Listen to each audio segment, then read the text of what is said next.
राज्यात 2 आठवड्यांच्या प्रतीक्षेनंतर मान्सूनचं आगमन झालेलं आहे। कोकणाच्या परिसरात रेंगाळलेला मान्सून आता पुढे सरकलेला आहे। मान्सून आज अर्धा महाराष्ट्र व्यापला आहे। मुंबई ठाण्यापासून मराठवाडा विदर्भापर्यंत मान्सून पोहोचलाय। मुंबईत सकाळपासून मान्सूनच्या सरी बरसतायत। गडचिरोलीच्या सिरोंचापर्यंत मान्सून पोहोचलेला आहे। शिल्पा नलावडे आपल्या प्रतिनिधी आपल्यासोबत आहेत। शिल्पा,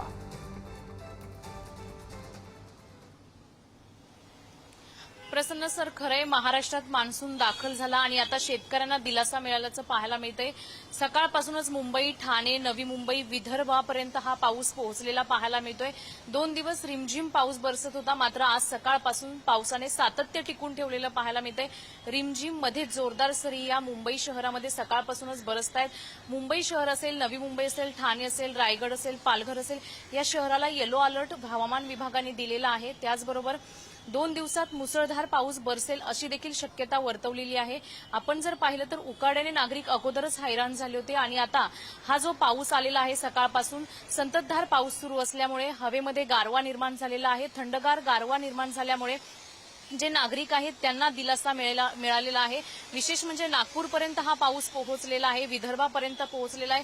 त्यामुळे कुठेतरी शेतकऱ्यांसह जे नागरिक आहेत इतर त्यांना देखील आता दिलासा मिळाल्याचं पाहायला मिळतोय। मात्र 28 तारखेपर्यंत मुंबई शहर असेल किंवा महाराष्ट्रातल्या विविध कानाकोपऱ्यामध्ये मुसळधार जोरदार पावसाच्या सरी बरसू शकतात असा हवामान विभागाने अंदाज वर्तवलेला आहे। मात्र आपण जर पाहिलं तर हा 3 आठवडे पाऊस लांबणीवर पडला होता, त्यानंतर या पावसाने हजेरी लावलेली आहे आणि आता कुठेतरी पावसाने संततधार टिकून ठेवल्याचं पाहायला मिळतंय। मात्र हवामान विभागाने असा देखील अंदाज वर्तवलेला आहे की जूनपेक्षा जुलैमध्ये जोरदार मुसळधार पाऊस बरसेल।